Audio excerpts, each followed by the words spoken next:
Oke, kita kemarin sudah ada yang sudah sampai spectral decomposition gitu ya. Nah, saya mau review dari koreksi statik. Jadi koreksi statik ini kita lakukan untuk apa sih koreksi statik itu?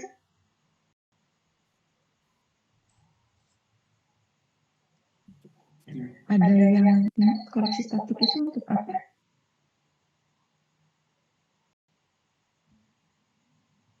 Untuk kalian melakukan koreksi statik itu kenapa sih? Gitu.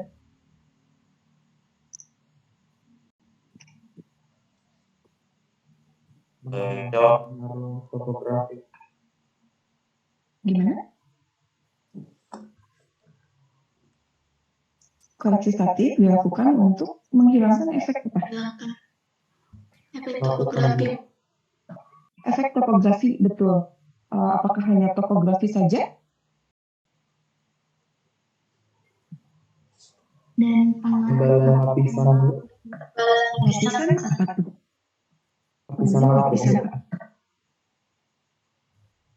lapisan lapuk. Pengaruh lapisan lapuk ya. Jadi kalau misalkan kalian, terutama ketika kalian survei seismik di darat dan ada withering layer ya, lapisan lapuk gitu, biasanya si sumber seismiknya itu ditanam ke dalam gitu ya, dibor gitu.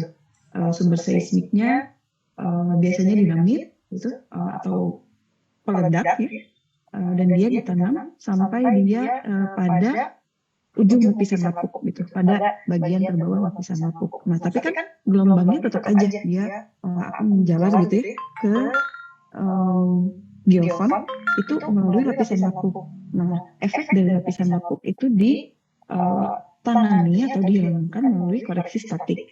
Selain itu, dia juga mengkoreksi efek dari topografi gitu ya. Oke, lalu kita punya ini saya review aja ya, gitu. Koreksi elevasi atau koreksi topografi. Lalu kita punya sebentar ini desain yang lain.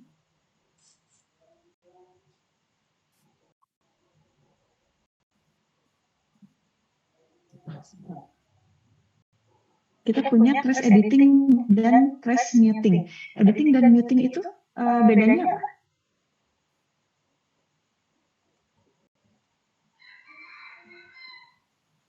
Kalau kalian melakukan killing, ya, kalian menghapus trace dari receiver tertentu. Kalau muting, kalian memberikan bobot pada bagian tertentu. Gitu. Itu digunakan untuk, nah ini contohnya, contohnya di sini kita punya trace yang sepertinya geofonnya bermasalah. Jadi dia menekan gelombang yang terus-terusan gitu, yang kontinu, amplitudenya sama dari awal gitu ya, dari awal perekaman sampai ke akhir. Nah, itu bisa kita hilangkan dengan cara kita bisa memberikan bobot 0, sekian atau 0 gitu ya, terhadap trace tersebut gitu. Nah, ini juga bisa kita hilangkan ya, bisa kita mute kalau misalkan kita punya noise di sekitar sini ya, di ujungnya, jadi seperti ini. Lalu ada koreksi spherical divergence. Koreksi spherical divergence itu digunakan atau dilakukan untuk mengkompensasi faktor jarak.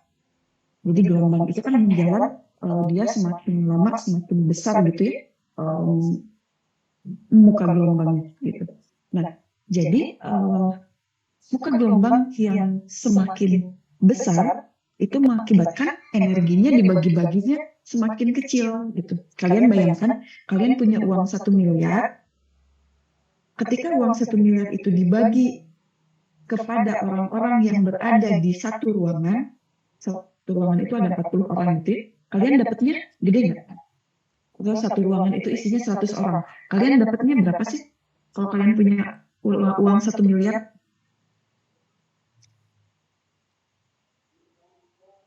kalian dapat berapa?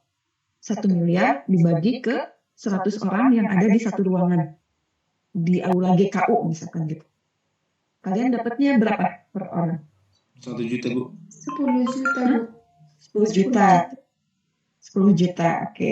Terus karena iteranya semakin besar gitu ya, jadi orangnya semakin banyak, ruangannya juga semakin luas gitu. Sekarang saya ingin membagi uangnya tetap gitu 1 miliar, tapi orangnya itu ada 1.000 sekarang, dan dibaginya itu ke orang-orang yang ada di gedung A, B, C, D, dan Labtek gitu, bukan hanya di aula GKU, berjumlah 1.000 orang. Sekarang satu orang dapat berapa?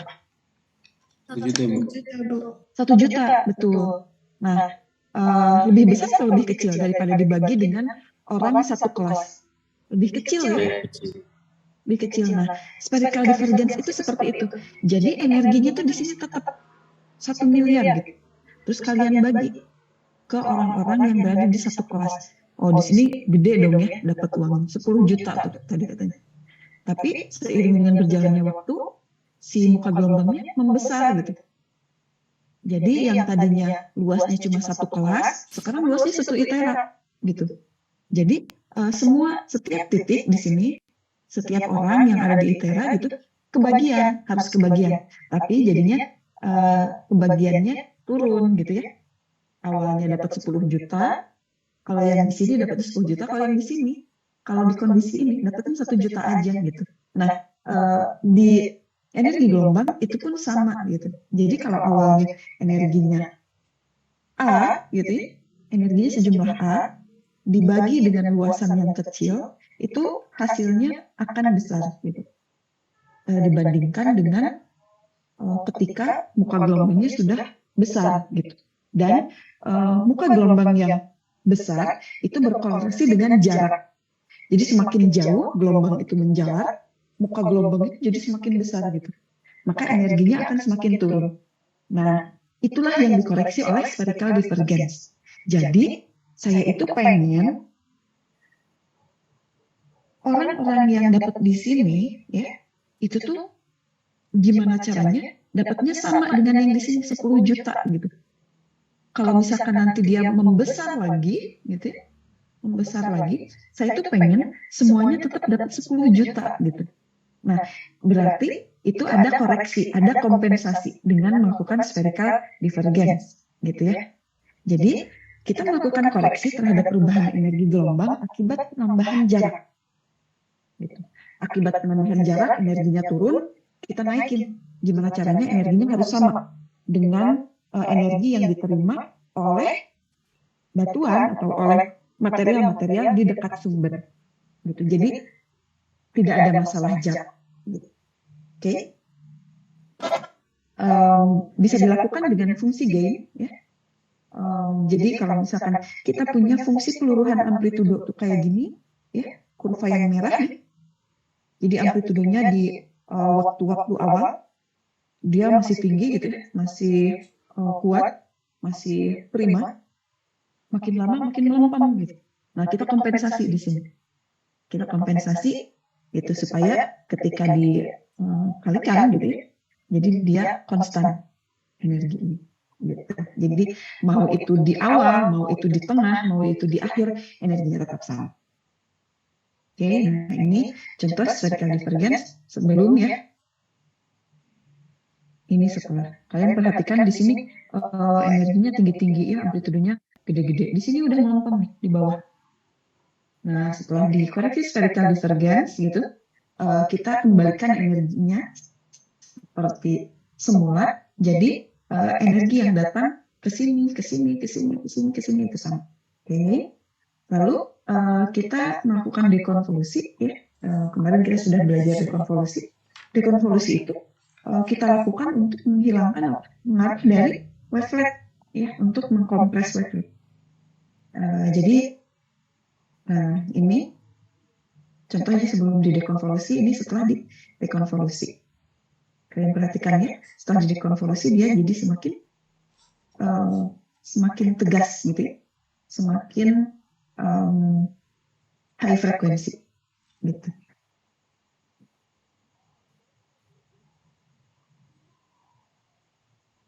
Nah, lalu kita punya filter. Filter dilakukan untuk menghilangkan noise yang punya karakter frekuensi spesifik. Misalkan kalian kemarin udah belajar jenis-jenis noise ya, yang ada pada data seismik refleksi. Noise apa yang dia punya karakter frekuensi unik? Tahu nggak? Contohnya satu aja. Grand roll. Grand roll, betul. Grand roll. Grand roll frekuensinya gimana? Karakternya. Frekuensinya kecil. Frekuensinya kecil, rendah gitu ya, frekuensinya rendah. Nah, maka kalau misalkan kita punya tipikal frekuensi tersebut gitu, kita tuh bisa melakukan filtering di domain frekuensi gitu. Kita punya beberapa tipe nih untuk filter. Kita punya high pass. High pass itu ya kalau ditranslate, kalau diterjemahkan, high itu apa? Tinggi, Bu. Tinggi. Pass? Pass itu apa? Dapat melewati, Bu. Melewati, lolos gitu ya. Jadi kita tuh mau meloloskan frekuensi tinggi. Nah, intinya kayak gitu. Nah, jadi high pass filter itu kita meloloskan komponen frekuensi tinggi, frekuensi yang rendahnya nggak kita ambil. Kalian perhatikan nih, di sini ada suatu yang menarik ya. Kita mengambil frekuensinya itu nggak langsung tegas. Misalkan gini, 10 Hz, kita mengambil batas 10 Hz. Di bawah 10 Hz kita buang semua. Di atas 10 Hz kita ambil. Nggak kayak gitu desain frekuensi, desain filternya. Tapi kalian lihat di sini, jadi ada perubahan yang gradual gitu ya. Perubahan yang perlahan. Nggak langsung drastis tiba-tiba 10 ke bawah hilang 100%, 10 ke atas diambil semuanya. Nggak gitu. Tapi misalkan kita di sini mengambil cut off atau mengambil angka taruhlah di sini 5 gitu ya, 5 Hz. Di sini kita ambil 10 gitu ya. Dan kenapa 10? Ya, misalkan menyocokkan di sini gitu ya. Nah, ini tuh 10.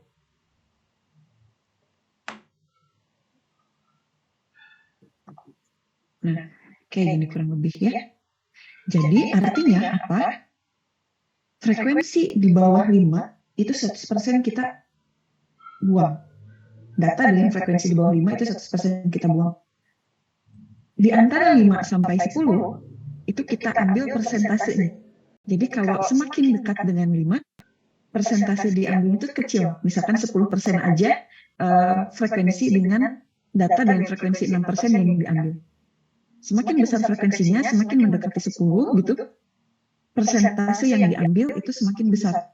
Misalkan di sini 9 Hz, dia bisa diambil berapa? 85% gitu ya. Sampai nanti pada frekuensi 10 Hz gitu, itu baru diambil 100%. Frekuensi 10 Hz ke atas diambil 100% semuanya datanya. Jadi ada perubahan yang gradual gitu pada batas-batas ini. Ini di high pass filter, ini di band pass filter. Bedanya apa high pass dengan band pass? Kalau high pass, jadi dia hanya memberikan batas pada bagian low aja. Jadi 5-10 gitu. Di atas 10, mau itu 100, mau itu 150, semuanya diambil gitu. Kalau band pass beda. Batas atasnya itu juga ada ditentukan gitu. Contoh misal di sini saya akan menambahkan batasnya berapa? 70 misalnya. 70 di sini 80.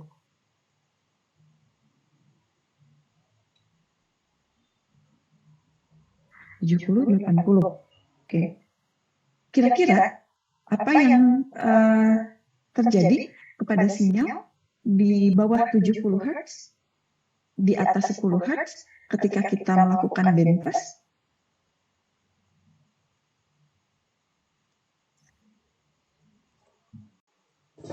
Kalau Apa 100%. yang diambil 100%? Di sini di antara 10 sampai 70 diambil 100%. Antara 70 sampai 80 diapain? Kalau mendekati 70, Bu, itu masih diambil, Bu. Mendekati 70 masih diambil, tapi berapa persen? 50%, Bu. 50%? Nah, persentasenya dia mengikuti tren garis ini. Bisa aja 90%, 80%, 60%. Pokoknya dia diturunkan secara gradual. Gitu ya. Jadi tidak harus, misalkan 75 itu frekuensi 75 kita ambil 90% kayak gitu. Tapi tergantung desain filter. Jadi kalau misalkan ini gradualnya berapa gitu. Nah, gradualnya setiap 1 Hz turunnya 10%, 10%, 10% gitu ya, tergantung kalian yang mendesain. Kalau di atas 80 gimana? Dibuang, Bu. Dibuang ya, kita nggak ambil. Nah, lalu kita punya filter low pass. Low pass itu diapain filter?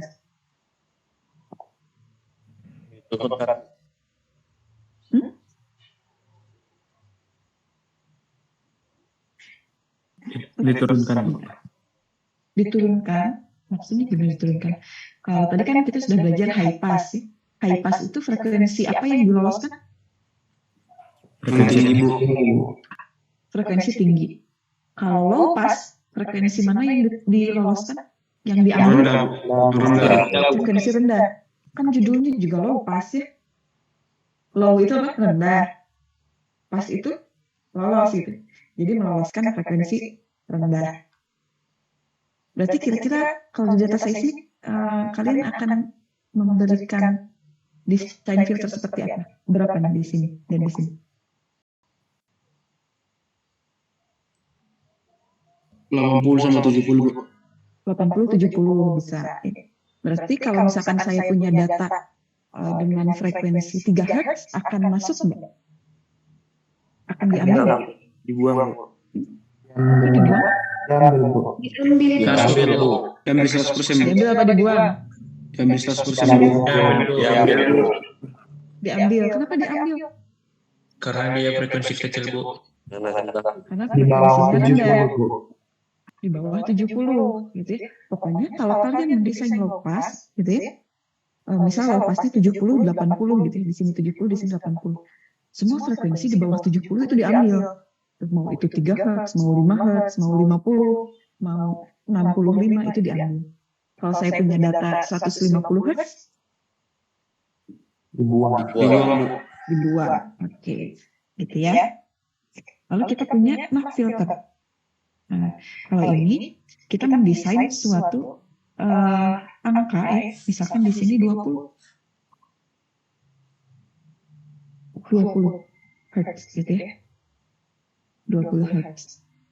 Jadi kalau desainnya seperti ini, M-nya itu 20 Hz, lalu di sini saya taruh ini tuh 15 misalkan gitu ya. Di sini 25. Artinya apa? Frekuensi antara 0 sampai 15 Hz itu diambil 100%. 0 sampai 15 Hz itu diambil 100%. Dari 15 sampai 20 itu kita tekan sampai menuju 0 gitu ya. Dari 20 sampai 25 itu baru dinaikin lagi. Lalu di atas 25 itu diambil semuanya. Itu biasanya digunakan untuk memfilter frekuensi tertentu gitu ya.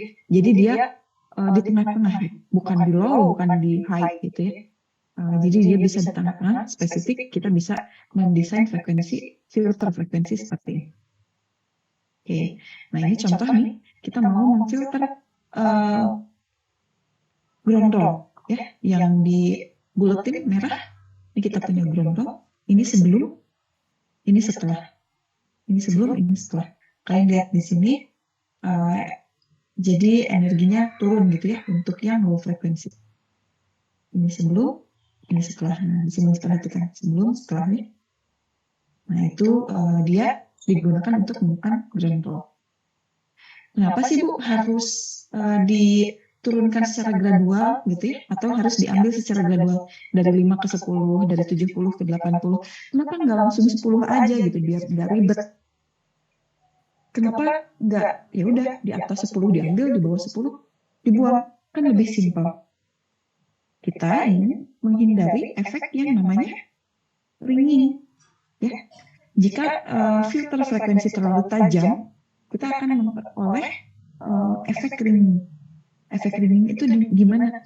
Jadi ada komponen-komponen frekuensi tinggi ini yang muncul seperti ini, yang tajam-tajam gitu ya.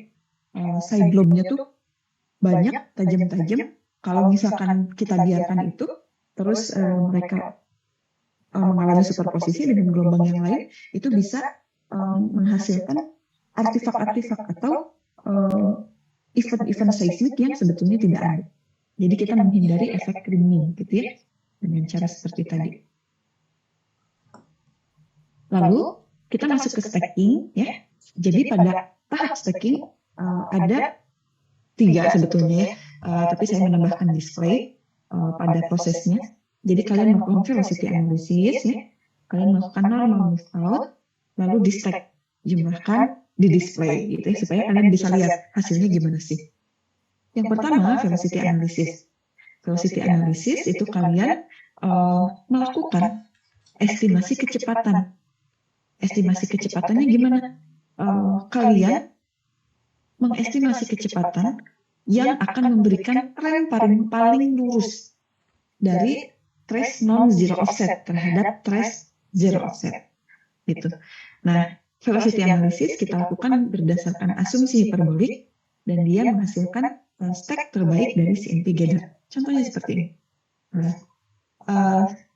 Data seismik kita ketika kita akuisisi itu kan dia tidak zero offset ya, tapi ada jarak antara sumber dan penerima kayak gini. Ini sumber pertama penerimanya di sana gitu, misal jaraknya 2 meter. Lalu sumber kedua penerima R2 gitu, jaraknya semakin besar. Nah itu kan asumsinya offsetnya tidak zero atau bahasa kerennya non-zero offset gitu. Hasil trace-nya seperti apa? Seperti ini. Dia akan berbentuk hiperbolik. Karena kan semakin jauh jaraknya, waktu tempuhnya semakin lama gitu. Kalian beli makan di airan sama beli makan di teluk, waktunya beda kan, beda jauh. Nah makanya gelombang juga sama gitu. Dia jalan-jalan dengan jarak yang singkat dibandingkan jalan-jalan dengan jarak yang tinggi, yang jauh gitu ya, tentu waktunya beda gitu. Nah, tren ya.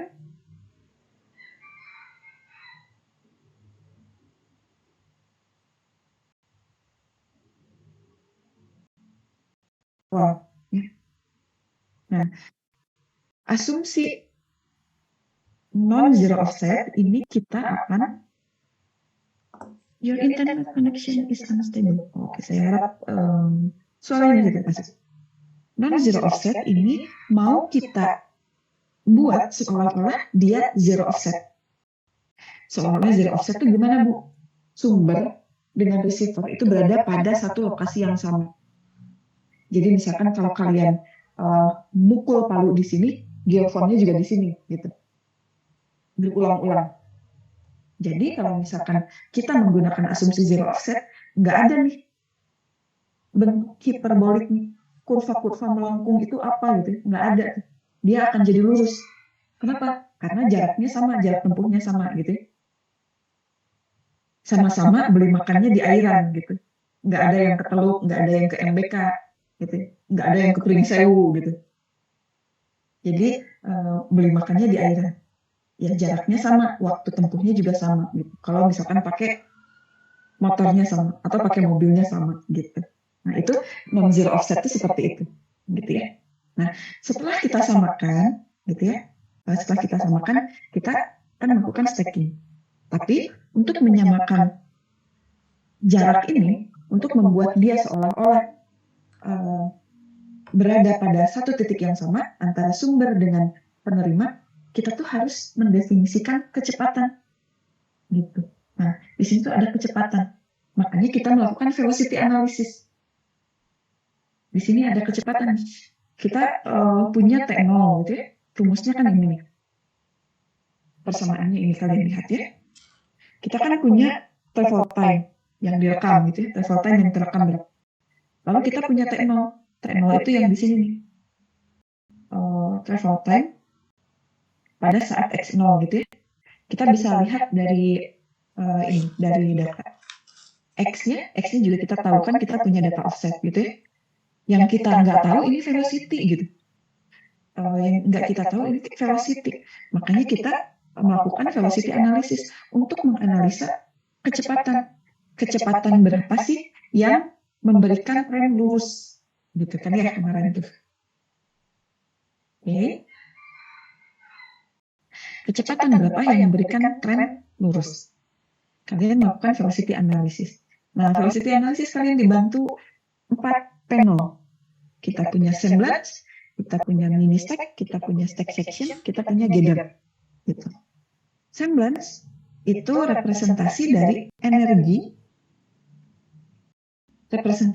energi ketika si trace ini kalian stack, kalian jumlahin. Gitu. Kalau dijumlahin dengan kecepatan 200, ini kita punya di sumbu X-nya itu adalah variasi kecepatan ya, ke sumbu Y-nya, ini ada time-nya berapa. Lalu warna ini merepresentasikan energi.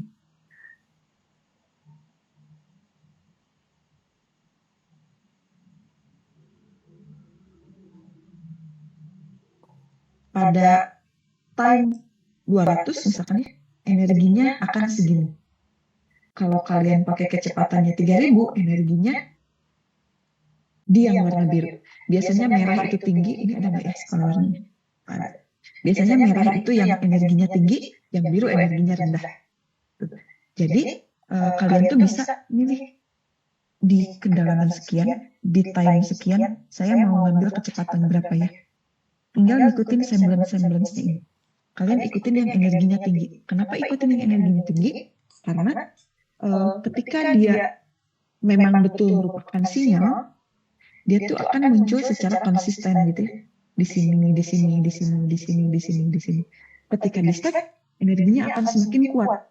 Tapi kalau misalkan noise, di sini ada, di sini nggak ada, di sini ada tapi agak ke bawah gitu ya. Di sini ada tapi dia negatif gitu. Ketika dia dijumlahkan, tidak akan saling menguatkan. Maka energinya pun akan rendah, semblance-nya akan kecil gitu ya. Makanya kita nggak pilih di semblance yang kecil gitu. Nah, ketika kita melakukan analisa kecepatan dengan mempertimbangkan semblance ini, jadi tadi semblance itu sumbu X-nya apa? Sumbu X semblance berupa apa? Kecepatan, Bu. Kecepatan. Betul, kecepatan. Sumbu Y-nya apa? Waktu, Bu. Waktu. Warnanya merepresentasikan apa? Energi. Apa? Energi, Bu. Energi. Betul ya.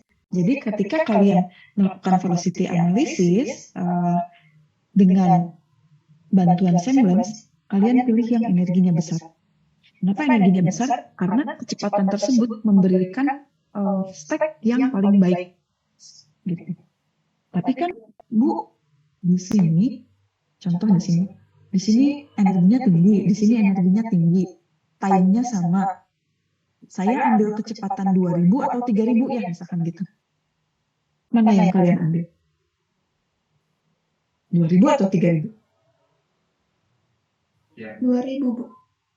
2000, kenapa 2000?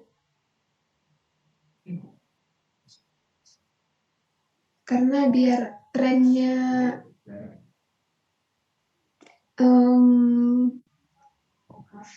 yang kan sumbu X-nya itu, Bu, kecepatan. Sumbu X-nya kecepatan, supaya trennya naik. Kenapa trennya harus naik? Saya sambil minum gak apa-apa ya, ya.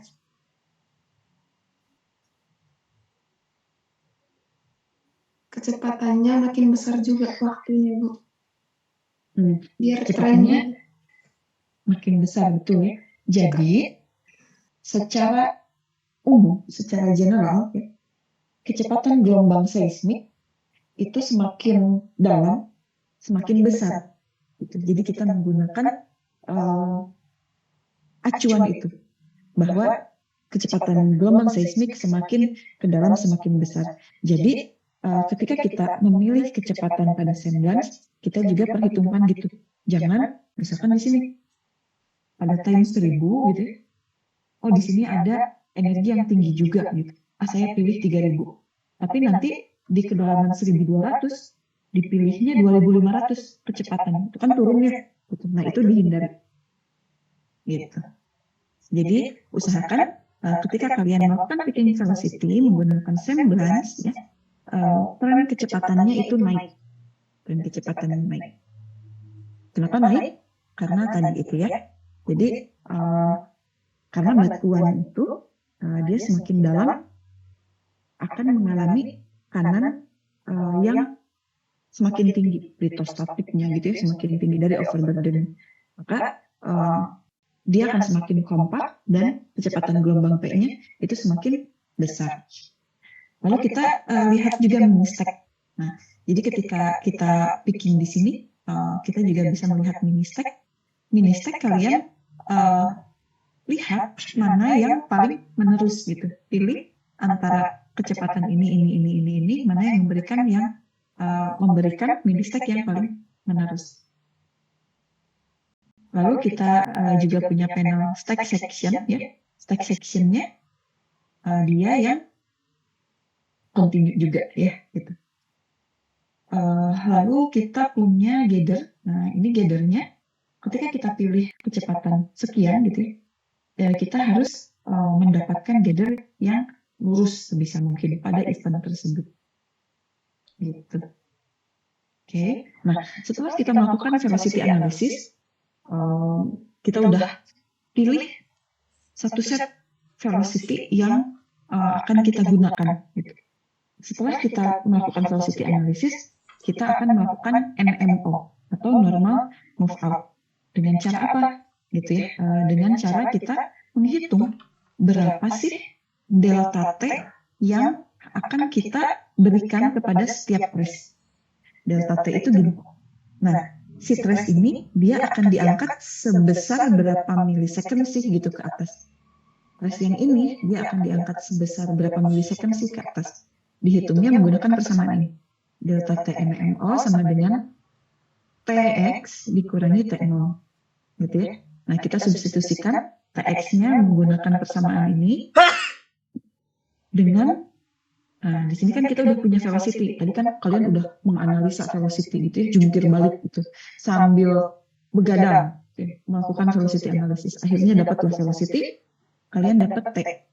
Berarti delta T-nya adalah T kuadrat ini dikurangi T0. Maka kita punya persamaan delta T NMO seperti persamaan yang paling bawah ini. Oke.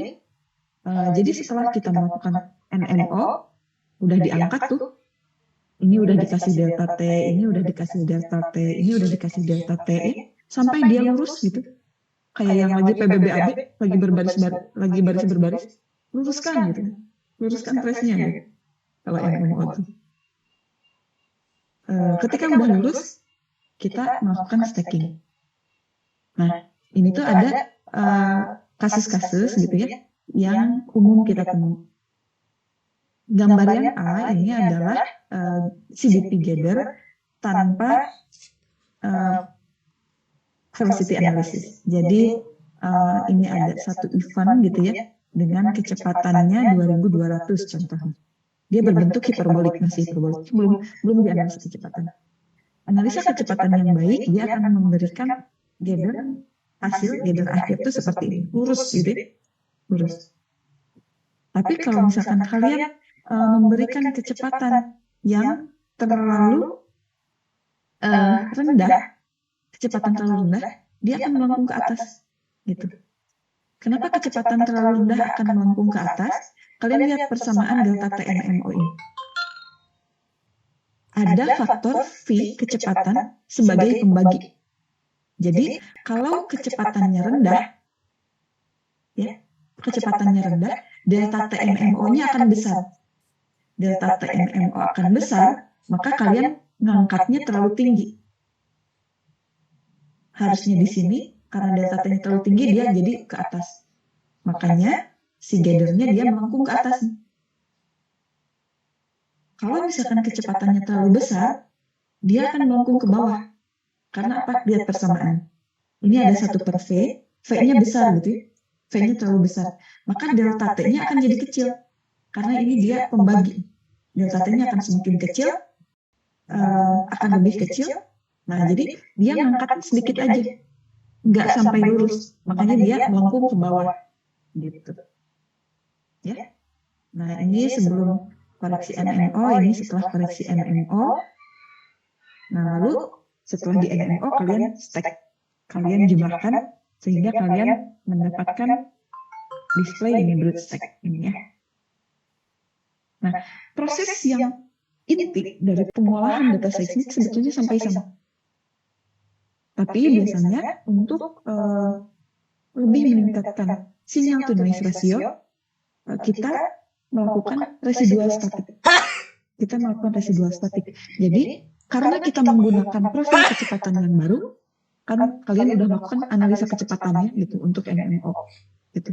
Maka koreksi statiknya ada sisa-sisa yang harus dibenerin. Ada residunya, gitu ya. Nah, contoh ini, ketika kita melakukan koreksi statik menggunakan velocity regional, kecepatan yang awal gitu ya, mungkin dia udah lurus gitu. Tapi ketika kita aplikasikan kecepatan yang baru, hasil analisa kecepatan, gadernya mungkin masih kayak gini. Nah, ini ada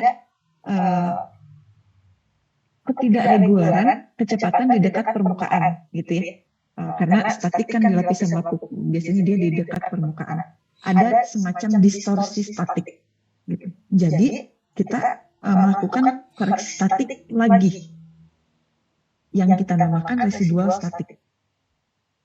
Kenapa residual? Karena sisa-sisa gitu ya. Kita tuh mau sweeping touch up yang sisa-sisa. Gitu.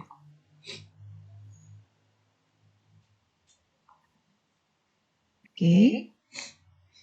Nah, residual statik itu terutama kalau misalkan kita memiliki lapangan yang overburden-nya kompleks gitu ya, dan juga ada variasi kecepatan secara lateral yang tinggi gitu. Lateral itu ke samping ya, variasi kecepatan. Lalu kalau misalkan move out-nya negatif, nah itu biasanya di residual statik. Jadi kalau koreksi statik, kalian melakukan itu berdasarkan CMP gather yang raw gitu ya. Gitu.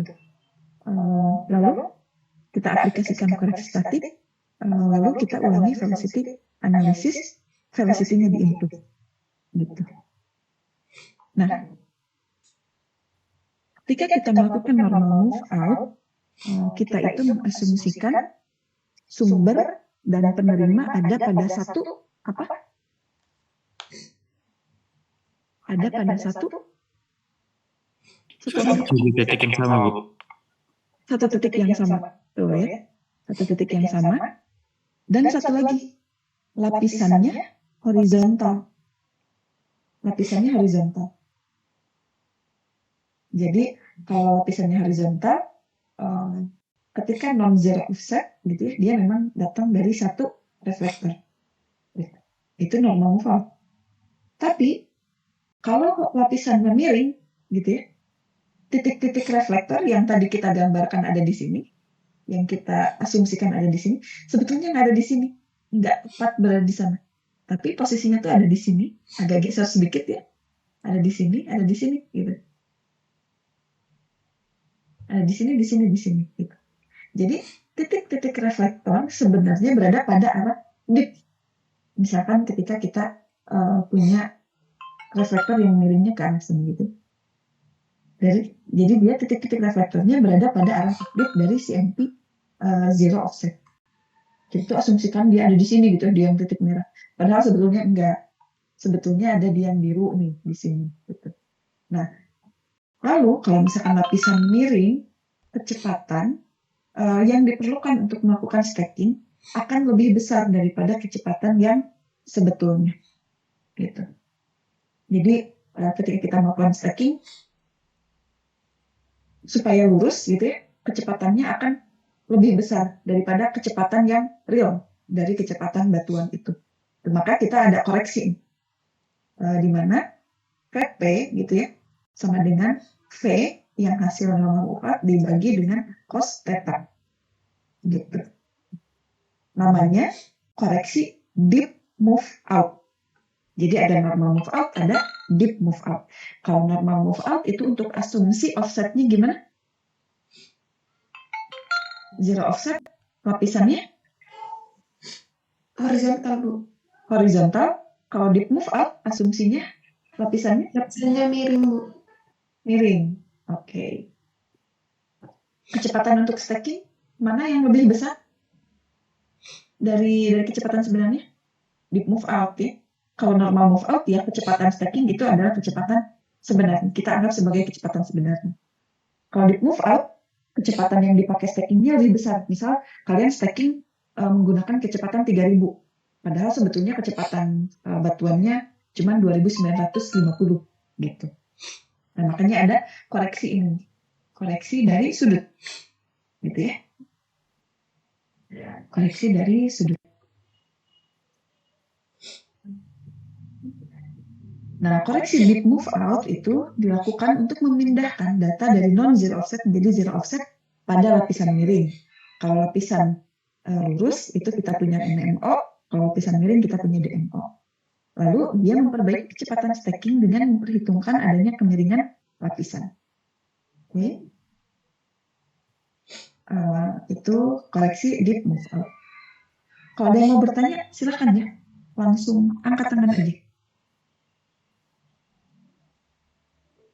Lalu proses selanjutnya kita punya random noise attenuation. Dari namanya aja kita udah tahu ya. Tujuannya adalah untuk menghilangkan random noise. Prinsipnya kita pisahkan sinyal yang bersifat dapat diprediksi dari noise yang tidak dapat diprediksi. Karena noise random itu kan dia tidak mengikuti persamaan matematis apapun. Kalau ground roll itu kan dia ada persamaan TX-nya yaitu linear gitu ya. Nah, ground roll berarti bukan random noise. Random noise itu muncul karena sesuatu yang random gitu ya. Misalkan ketika waktu akuisisi data gitu ya, udah mau ngerekam, udah mau mukul, ada random teman ke jerat kabel gitu, jadi jatuh, gebluk gitu. Pas kalian lagi ngerekam, kan akan kerasa tuh getaran, tapi ya pada saat itu aja, dia nggak akan muncul lagi, random gitu. Jadi untuk noise-noise yang bersifat random, gitu. Dia impulsif, noise-nya tidak dapat dideteksi dari energi yang tidak normal. Nah, ini contoh ada noise-noise random gitu ya. Dilakukan random noise attenuation. Nah, ini setelah. Oke. Nah, ini ada spike noise contohnya ya. Ini masih data gather. Ini sebelum dilakukan koreksi random noise attenuation. Ini setelah. Lihat sebelum setelah. Ini juga udah dilakukan ini ya, sudah dilakukan muting di sini. Nah, ini setelah, ini sebelum. Oke. Ada yang mau ditanyakan dulu?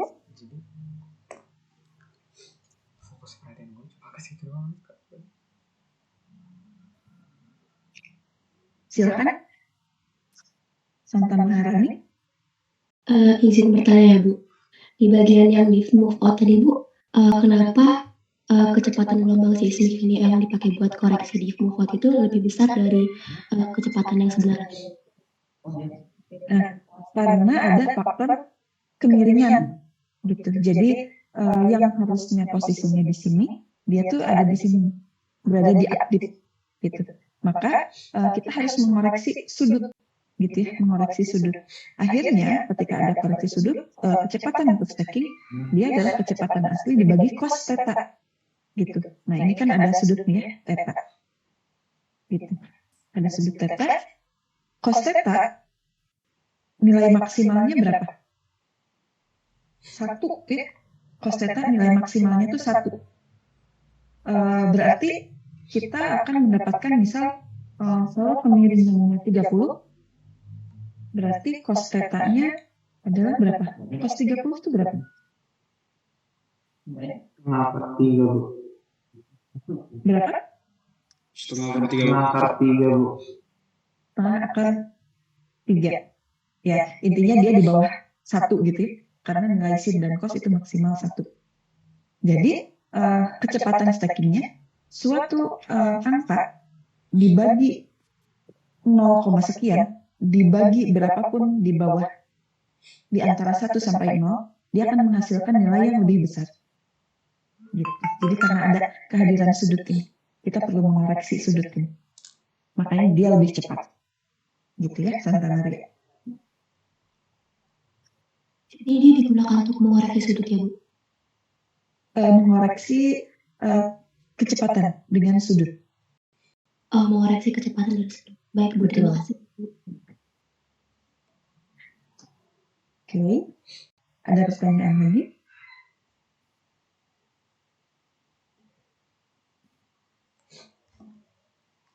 Fajar, silakan.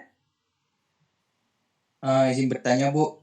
Mungkin mengenai awal, Bu, mengenai apa namanya itu ya, Bu, mengenai metode untuk melakukan metode melakukan killing dan apa, Bu, killing dan multing. Nah, kalau waktu kita melakukan pengolahan atau akuisisi data di lapangan, Bu, nah, kapan waktu kita menggunakan killing, Bu, pada suatu data seismik, Bu? Ketika kita melakukan raw processing. Iya, Bu. Sebetulnya untuk killing itu tidak direkomendasikan karena seberapa jelek pun data itu adalah data yang direkam, gitu ya. Jadi kita menggunakan muting. Itu trace-nya tetap ada gitu ya, tidak dihilangkan seperti killing. Jadi kita mute, kita turunkan kita kalikan dengan skala tertentu. Kan kita melakukan muting gitu. Ketika kita mendapatkan data yang jelas-jelas merupakan noise, gitu ya, seperti tadi. Ini kan karena geofonnya sepertinya bermasalah ya, karena dia merekam sinyal dengan amplitude yang sama, frekuensinya juga sama dari awal sampai akhir. Kalau misalkan ketika di sini semuanya udah besar-besar gitu ya amplitudenya di sini sampai ke bawah, itu bisa kita muting aja gitu. Tapi biasanya kalau untuk raw processing di lapangan itu kan kita melakukan processing untuk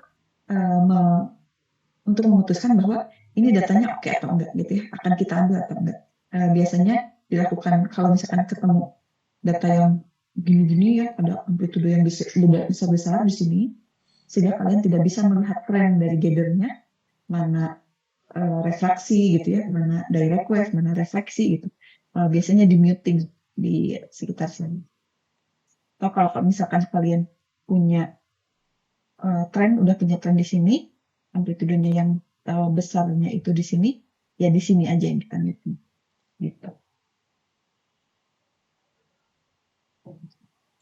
Tapi Bu, kalau misalnya kan waktu akuisisi di lapangan, Bu, nah, misalnya kita dapat nih sinyal seismiknya itu kayak nggak ada respon gelombang gitu, Bu.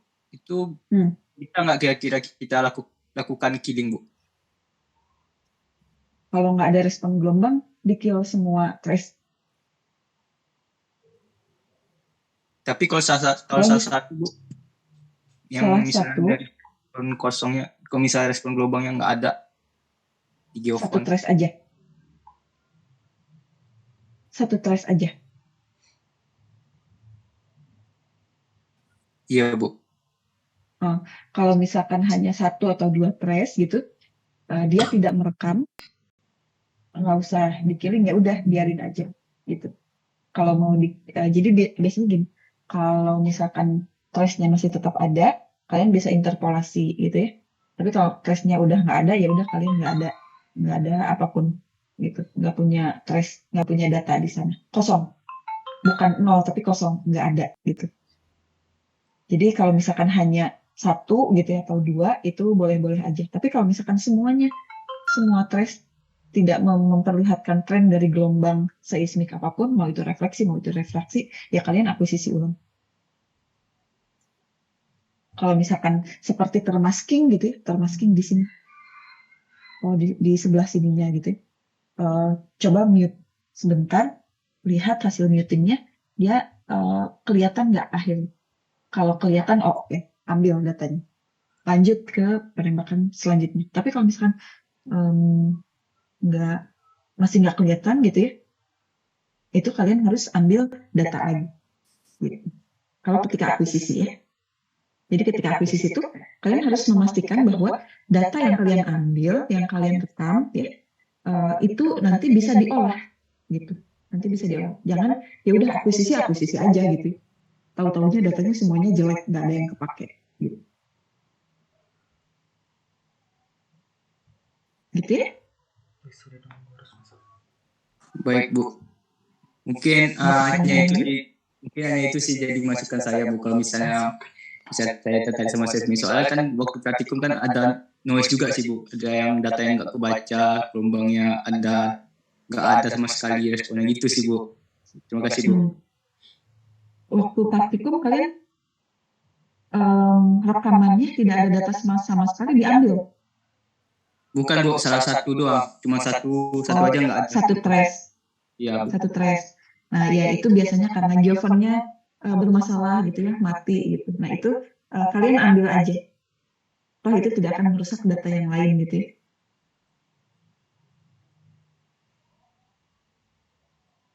Baik. Ada pertanyaan lagi?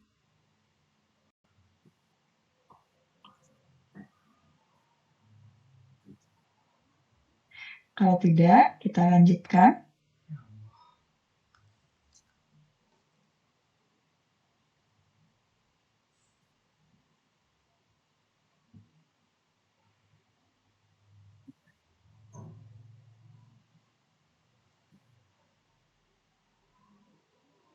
Oke, kita lanjutkan ke proses migrasi. Nah, kita punya dua penumpang, ya. Punya dua penumpang. Sebentar ya, saya mau lihat sesuatu dulu. 5 menit.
Jangan hiraukan diriku, aku rawat berpisah untuk dirimu.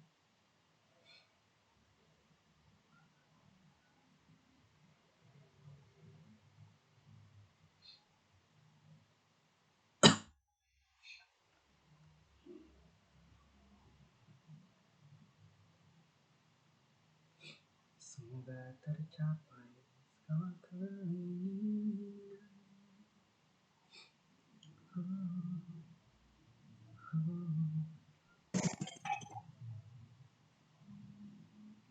semoga tercapai keinginan.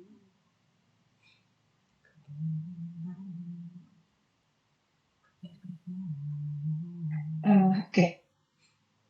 Jadi kita akan masuk ke migrasi ya, proses migrasi.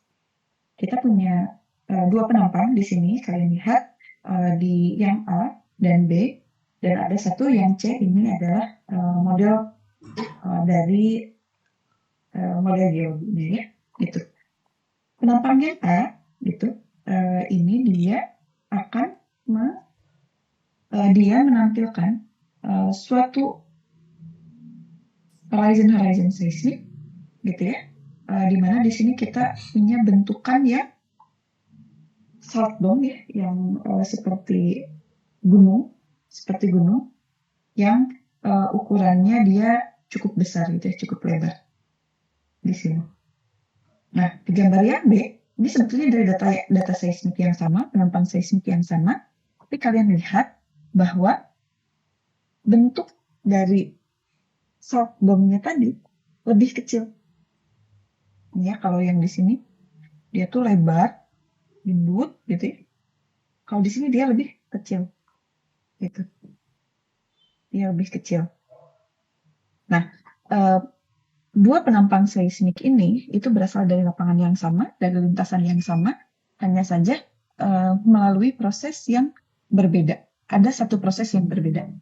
Penampang yang A itu dia sampai stack ya, sampai stack, dia belum mengalami proses migrasi. Penampang yang B, dia sudah mengalami proses migrasi. Nah, kira-kira kalau misalkan saya berikan model yang seperti ini, ya, model yang seperti ini, saya kasih tahu gitu ya, kalian bisa menentukan nggak?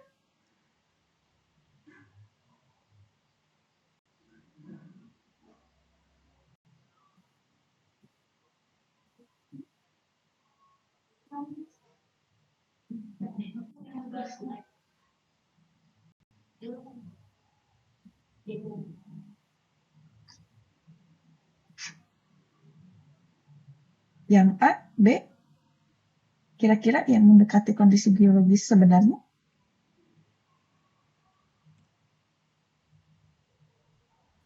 Yang A kayaknya, Bu. Yang A, kenapa yang A? Nah, model geologinya ini seperti ini. Dari sini ya, ke sini. Ke A besar. Ke A besar, terus ke sana. Jadi, sebetulnya penampang yang mendekati kondisi geologi sebenarnya adalah yang B. Adalah yang B. Kenapa kok bisa ada penampangnya sebelum dilakukan migrasi? Seperti yang A ya. Nah, karena ada yang namanya efek difraksi gitu ya. Jadi, pada mulai dari titik P gitu ya, sampai ke sini, dia mengalami hamburan gitu ya, difraksi gitu, sehingga puncak-puncak energinya bergeser dari yang harusnya mengikuti garis ini, dia jadi mengikuti garis yang ini, yang D ini, D besar ya. Harusnya dia mengikuti A besar, jadi dia mengikuti D besar gitu. Nah, kenapa kok bisa demikian gitu ya? Kalian coba perhatikan bedanya penampang yang A dan B itu apa? Dari bentukan salt dome-nya, dia lebih panjang atau lebih pendek? Kalian perhatikan. Panjangnya itu kan gini ya, dari sini ke sini, sampai ujung. Kalau yang B, dia cuma segini aja.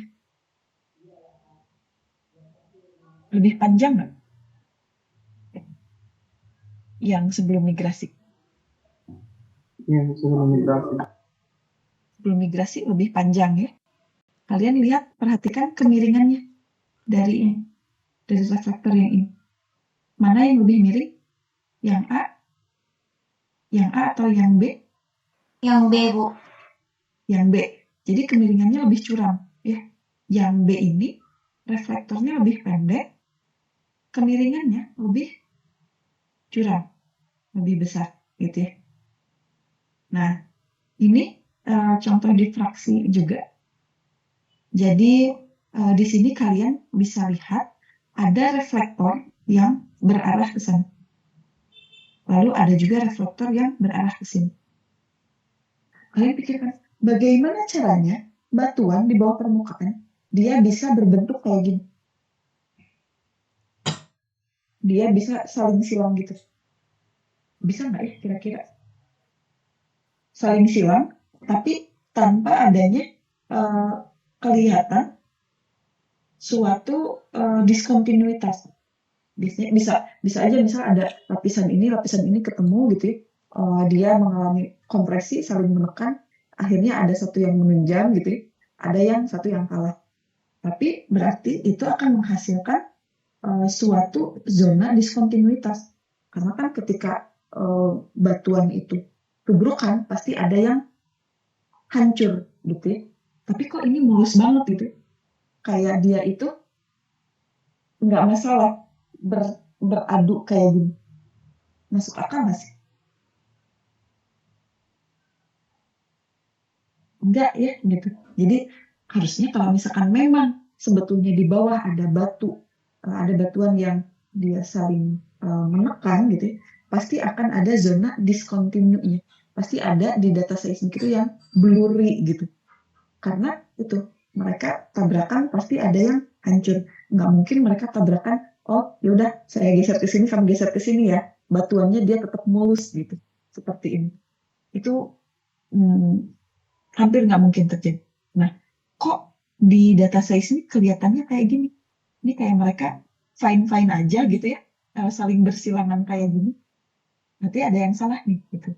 Nah, ternyata reflektor ini gitu ya, dia itu merupakan efek dari proses efek dari fenomena difraksi. Jadi penampang ini ketika kita lakukan migrasi, dia akan berubah jadi seperti ini. Nah, reflektornya itu sebetulnya kayak gini. Kayak gini ya reflektornya. Gitu. Nah, ini masih ada sedikit efek difraksi, efek seperti kurva-kurva melengkung gitu ya. Tapi efek yang di sini dia sudah dihilangkan. Nah, efek ini kita sebut sebagai efek bow tie. Kenapa bow tie? Kayak dasi yang ngilang gitu ya. Makanya kita sebut sebagai efek bow tie. Efek bow tie itu terjadi ketika gelombang seismik dia jatuh di reflektor yang bentuknya seperti ini. Jadi dia terdifraksikan, terhamburkan. Gitu. Nah, yang awal di sini ada efek difraksi ya di sini. Nah, lihat di sini ada bow tie. Lalu di sini ada sedikit kecil. Nah, di sini sedikit, di sini gede banget nih. Nah, karena ada cekungan gitu ya. Nah, kita lihat lagi di sini. Ini data seismik sebelum dilakukan migrasi, ini setelah dilakukan migrasi. Jadi ada beberapa efek difraksi yang terlihat ya, di mana lapisan-lapisan yang miring itu dia terlihat lebih landai dan lebih panjang. Lihat di sini kan ada lapisan yang dia miring ya, panjang dan landai. Setelah dilakukan migrasi, oh dia tidak sepanjang itu dan tidak selandai itu, justru dia lebih curam. Ini contoh salt dome lagi. Nah, ini setelah dilakukan migrasi, kalian perhatikan di sini ya. Sebelum migrasi, setelah migrasi. Jadi, bentuk salt dome-nya itu lebih kecil sebetulnya. Lebih kecil, lebih pendek. Ini kan panjang banget. Dan reflektornya ini, horizon di sini lebih curam. Gitu. Nah, jadi proses migrasi gitu dia akan mengkoreksi, akan menempatkan reflektor pada posisi semula, gitu. Pada posisi semula, ketika dia mengalami pergeseran, gitu ya, akibat adanya difraksi, gitu. Seolah-olah dia lebih landai dan lebih panjang, gitu. Nah, ini tadi contohnya, gitu ya. ketika ada lapisan yang cekung gini ya ke bawah, kalian bayangkan gelombang seismik, kita pakai asumsi zero offset sudah ya, jadi sumber dan geofon itu berada di satu lokasi yang sama. Gelombangnya kita kan pengennya dia datang, dia turun ke sini, gitu ya, jalan terus balik lagi. Nah, ketika dia balik lagi, kita bisa asumsikan si reflektor ini sebagai sumber-sumber sinyal seismik untuk yang balik lagi ke geofon. Kayak gitu. Nah, si titik sumber ini, gitu ya, dia sebetulnya kan memantulkan gelombang itu tidak hanya satu arah, tapi dia berbentuk, sebentar, saya harus coret-coret.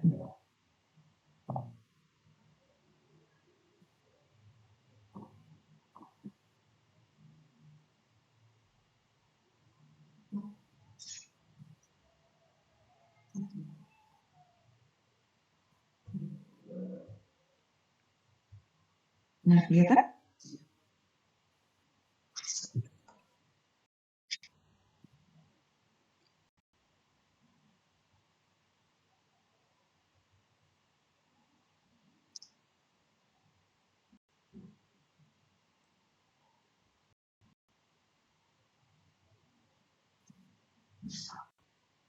Udah kelihatan? Halo, ini selesai mas? Masuk nggak ya suaranya? Halo, halo, tes. Masuk. Screen-nya sudah terlihat? Sudah, Bu. Sudah. Oke, jadi ketika gelombangnya jalan dari sumber ya, nah dia itu si sumber itu dari sini jalan ke sana gitu ya. Terus untuk direkam lagi oleh geofon dia kan harus balik lagi. Nah, kita bisa asumsikan gelombang yang kembali lagi ke atas itu tuh berasal dari sumber yang ada di reflektor ini. Makanya di sini ada titik SSS-nya banyak, gitu, sumbernya banyak di sini. Nah, di sini sumbernya banyak. Ketika dia kembali ke atas, ya gitu. Ketika dia menjalar menuju geofon, sebetulnya gelombang itu tidak hanya satu yang menjalar, gitu, tidak hanya satu garis ini, tapi dia menjalar dalam bentuk muka bola kan ya, gitu. Nah, kayak gini. Sebetulnya ada gelombang-gelombang yang dia sampai ke geofon yang lain. Begitu pula dengan ya di sini, gitu. Begitu pula dengan yang di sini. Dia akan kembali lagi, nah kayak gini. Makanya dia berinterferensi. Misal kita punya lagi di sini ya, di sini. Dia sebetulnya ketika menjalar itu bukan hanya satu garis, gitu ya, tapi dia sebetulnya juga ke sana, gitu ya, ke sana banyak, gitu. Nah, jadi kalian bayangkan ada fenomena seperti itu, gitu ya. Dan ketika lapisan bawah permukaan itu bentuknya narrow seperti ini nih, gitu ya, ke dalam, cekung, gitu ya, dia akan mengalami difraksi hamburan, gitu ya, yang sangat signifikan. Makanya dia menghasilkan ketika direkam, gitu ya, dan ketika di step, nah kurang lebih garisnya tuh kayak gini. Di sini ada seolah-olah di sini ada reflektor, gitu ya, dan di sini ada gelombang-gelombang yang datang. Nah, makanya dia mengakibatkan efek seperti ini. Jadi ada reflektor-reflektor yang semut-semut gitu, akibat ini nih, exploding wave gitu. Di reflektor-reflektor yang dia berbentuk seperti ini, cekungan kecil gitu ya. Nah, jadi dia seperti ini. A gitu, nah ini ada A dia akan mengakibatkan dia jadi seperti ini. Lalu dari B gitu ya, di satu lokasi, ini adalah kontribusi dari B di sana. dari C, D, E, dan seterusnya gitu ya. Ini di CDP nomor 130 ya. Nah, di sini, di CDP nomor 130. Saya screenshot lagi aja.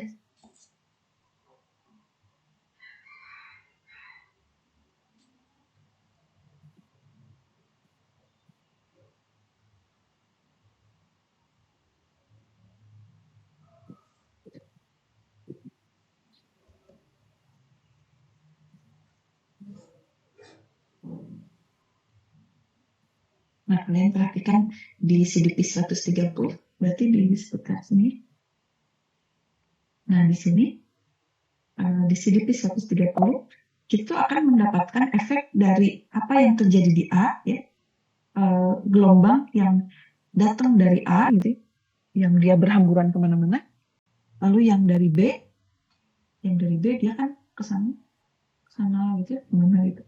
Nah, dia akan tercermin di sini. Dari C juga sama, dari C kontribusi gitu ya, sini. Nah, dia akan terekam di sini dari D dan dari E juga ada. Terus kalau misalkan ada banyak titik ya berarti dia akan saling menjumlahkan. Dan kalau misalkan kita evaluasi di CDP yang lainnya, bukan hanya di CDP 130, kita akan mendapatkan pada akhirnya bentuk reflektor seperti ini. Bentuk reflektor yang seperti ini, yang kita namakan dengan efek bow tie, gitu ya, efek bow tie. Jadi ada seperti dasi, gitu. Nah, kayak gini ya. Jadi kalau misalkan kita punya dua model yang ada cekungannya, gitu ya, ada dua cekungan di satu model ini, gitu. Ini ada model exploding reflector. Ini adalah respon waktu tempuh zero offset ketika jarak penerima diperkecil. Jadi ada efek kayak gini. Nah, ketika jarak penerimanya itu tidak terlalu kecil, gitu ya. Nah, kita memiliki efek bow tie yang lebih kecil. Nah, seperti ini ya. Ini kalau misalkan variasi kecepatannya begini, jadi kita punya lapisan yang berundulasi begini, lalu ada lapisan yang horizontal, ada lapisan yang miring. Respon time-nya tuh kayak gini. Nah, di sini ada bow tie, di sini ada bow tie, gitu ya. Nah, jadi efek bow tie tersebut itu bisa kita tanggulangi dengan cara migrasi. Migrasi itu dia akan memberikan efek reflektornya jadi lebih pendek, ya, seperti yang tadi diperlihatkan di contoh-contoh. Lalu dia akan pindah ke arah update, mengurangi ukuran anti-queen, ini ukurannya bukan ukuran, menghilangkan difraksi atau menghasilkan bentuk smile. Bentuk smile itu seperti ini. Nah, gini ya. Efek bow tie-nya hilang, tapi biasanya ada efek-efek smile kayak gini. Itu akibat dari migrasi yang kurang efektif gitu. Kalau migrasinya efektif, efek smile-nya kecil sekali. Oke. Lalu mengubah bow tie menjadi syncline. Tadi ada bow tie, dia diubah jadi syncline. Itu cekung. Nah, ini adalah strategi untuk melakukan migrasi. Jadi kalau misalkan kalian memiliki lapisan yang miring, migrasinya dilakukan di domain waktu, time migration. Kalau deep-nya bertolak belakang dengan stacking velocity yang berbeda, dia lebih bagus untuk menggunakan pre-stack migration. Migrasinya dilakukan pada data pre-stack gitu. Kalau misalkan kalian ketemu patahan dengan bidang yang 3D, kalian lakukan 3D migration. Kalau kalian punya kecepatan dengan lapisan dengan kecepatan tinggi, variasi lateralnya, strukturnya kompleks, overburden-nya besar gitu ya, kalian paling bagus melakukan migrasi pada domain kedalaman. Kalau misalkan move out-nya itu non-hiperbolik, kalian lakukan dalam domain depth, tapi pre-stack. Kalau ada kompleksitas bidang patahan secara 3D, kalian lakukan 3D depth migration. Gitu. Nah, secara umum, algoritma untuk migrasi dapat dibagi ke dalam 3 kategori. Yang pertama, dia berbasis solusi integral dari skala, ya, persamaan gelombang. Lalu ada yang algoritma berbasis solusi finite difference, ada algoritma berbasis implementasi frekuensi bilangan gelombang. Nah, ini contoh berbasis integral, ya, dan juga geometri. Nah, misalkan kita memiliki lapisan bawah permukaan miring seperti ini, ya. Lalu kita melakukan perekaman di permukaan garis ini. Kita punya titik-titik seperti ini, ya. Gitu. Gelombangnya dia akan menjalar, muka gelombangnya akan berbentuk bulat seperti ini sampai dia satu titik reflektor misalkan. Nah, sumber gelombang ketika dia berada di titik yang biru, ya, maka jaraknya makin jauh, muka gelombangnya juga makin besar. Nah, muka gelombangnya tuh kan seperti ini. Kalau kita punya sumbernya di titik yang kuning, berarti muka gelombangnya jauh lebih besar, ya. Karena kan dia ke arah down dip, semakin besar jaraknya. Jadi muka gelombangnya itu makin besar. Lalu kita punya sumber yang berada di titik hijau ini, ya, yang berada di titik hijau ini, dia akan menghasilkan waveform atau muka gelombang seperti yang lingkaran hijau. Nah, kalian perhatikan, sebetulnya model lapisan bawah permukaan punya saya itu kan yang ini, ya, garis yang hitam miring di sini. Tapi ketika kita modelkan penjalanan gelombangnya, kita lihat, nah, ada satu tren garis merah yang merupakan garis penghubung antara muka gelombang yang tadi. Gitu, antara muka gelombang yang tadi. Jadi ada di sini, ya, di sini sampai di sini. Gitu. Kalian perhatikan garis yang merah dibandingkan dengan garis yang hitam, itu bedanya apa?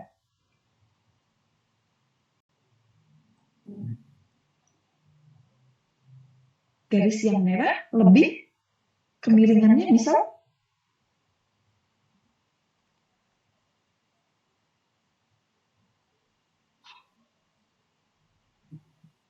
kemiringannya lebih apa?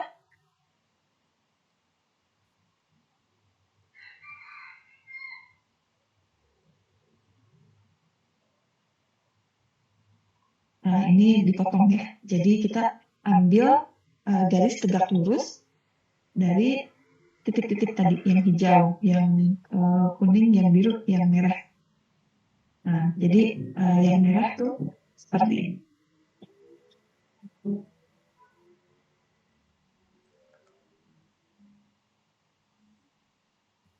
Bedanya apa?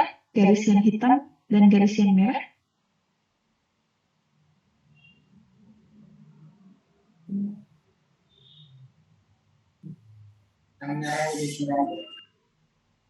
Mana yang lebih landai? Yang hitam lebih landai. Yang hitam lebih landai, yang merah lebih curam. Yang lebih panjang mana? Hitam, Bu. Yang lebih panjang, ya, hitam. Hitam. Yang hitam, ya. Nah, jadi ketika kita punya lapisan yang miring, gitu, ya, seolah-olah gelombang yang kita kirim, ya, dia kan asumsinya zero offset, ya. Jadi dia datang secara lurus, gini. Ketemulah di sini reflektor yang semu nih, gitu. Lalu dia asumsinya zero offset juga, dia ke sini, ya, lurus, ketemu reflektor yang semu. Padahal sebetulnya reflektornya itu yang merah, gitu, yang merupakan garis singgung antara muka gelombang yang tadi, gitu. Nah, jadi prinsip migrasi itu kita kembalikan garis yang tadi, gitu, ya, garis yang hitam ke garis yang merah. Contohnya nih di model ini, ya. Jadi ketika kita punya model seperti ini, ya, ketika kita punya model reflektor yang sebetulnya adalah C dan D, gitu, ketika gelombangnya datang, si C ini akan dipindahkan ke C absen. D ini akan dipindahkan ke D aksen. Jadi yang harusnya dia panjang cuma segini aja, dia jadi makin panjang gitu. Nah, gini ya. Makanya kita bisa melakukan migrasi, memindahkan reflektor ya dari sini ke posisi sebetulnya. Nah, misalkan saya punya di sini awalnya jaraknya adalah AB gitu ya, yang belum dimigrasi, yang terekam ini adalah C dan D gitu. Jarak C dan D pada sumbu X adalah AB gitu ya. Lalu jarak C dan D pada sumbu Y itu adalah delta T. Jadi kita punya garis ini adalah DX, ini adalah delta T gitu. Nah, kita akan memindahkan C ke C aksen gitu ya. Lalu kita juga punya satu titik bantuan sembarang gitu ya, E, dan juga ada E aksen, ada D, dan D aksen gitu. Jarak antara titik sembarang E ini ke titik sembarang ketika dia sudah dikembalikan pada reflektor semula adalah DX gitu ya. Lalu jarak antara titik sembarang E ini dengan E yang asli itu adalah DT kecil. E-nya kalian boleh ambil dari sini, boleh terserah di mana aja. Nah, persamaan untuk migrasi ini diturunkan oleh Chun dan Jackwitz ya. Jadi dia memberikan persamaan dx itu sama dengan v kuadrat t dibagi 4 dikali delta t dibagi delta x di sini ya, dt ini. Jadi si E dia akan dinaikkan sebesar dt. Dia akan dinaikkan sebesar dt, akan dia jadi ke sini.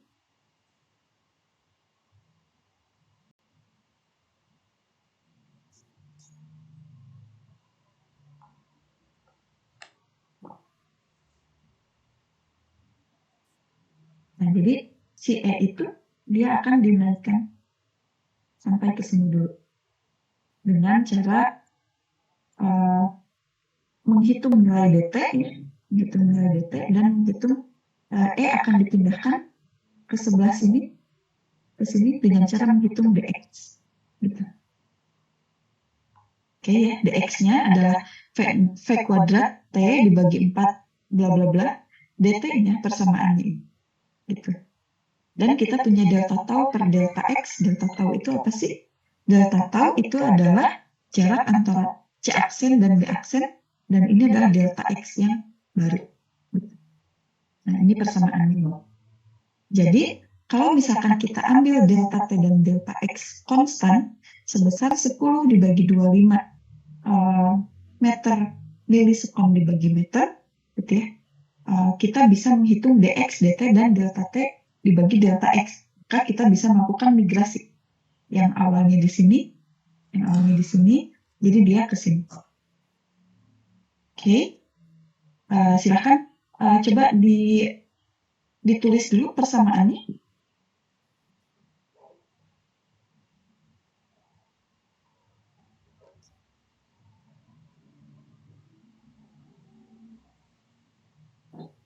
Silakan ditulis persamaannya.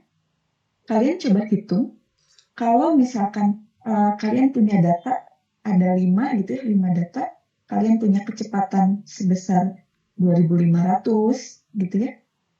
Kalian turunkan persamaan itu, kalian masukkan persamaan itu ke tabel sampai kalian bisa mendapatkan hasil akhir seperti ini. Jadi dx-nya 625 gitu ya, dt-nya 0,13, delta tau, delta x-nya segini. Nah, ketika kalian menghitung itu, kalian secara otomatis sebetulnya kalian sedang melakukan migrasi. Jadi, ketika kalian menghitung ini, titik pertama misalkan ya, V-nya itu 2500, dx-nya berapa? Dx-nya itu 625. Jadi si titik pertama itu harus geser dx-nya itu ke sana 625. Lalu DT-nya 0,13 dia harus geser ke atas sebesar 0,13 sekon gitu. Jadi nanti kalian akan mendapatkan 5 titik baru. Nah, itu adalah hasil migrasi gitu. Kalian boleh coba, ini saya sudah tuliskan kunci jawabannya.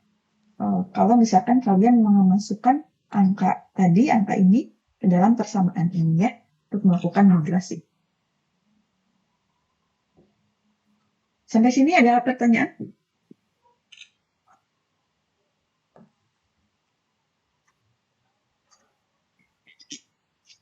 Cukup? Tidak ada?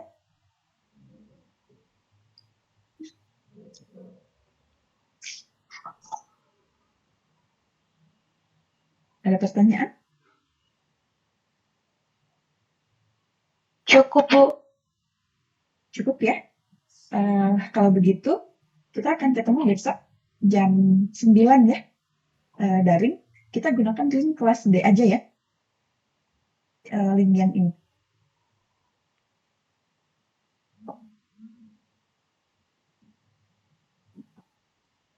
Oke, kalau tidak ada pertanyaan, sambil nunggu, siapa tahu ada yang baru kepikiran mau nanya, silahkan untuk mengaktifkan kamera. Materinya sudah saya share di GCF ya, jadi kalian bisa download.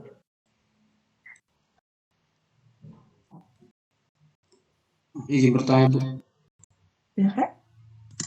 Bu, biasanya kita masih kelas atau langsung UAS, Bu? UAS. Baik, Bu. Masih mau kelas? Enggak lagi, Bu. Tapi udah mau KKN. Iya, Bu. Mau KKN, Bu.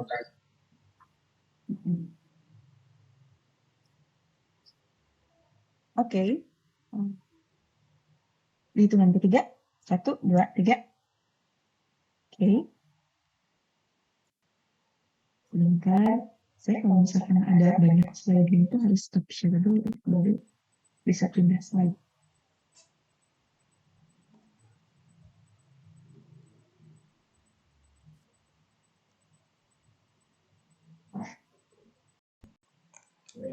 Oh, ternyata kalau pakai 2 monitor itu bisa dipandang.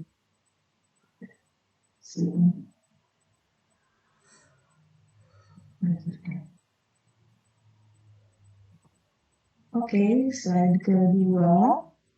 Ini ada 3 slide. Mulai 1, 2, 3.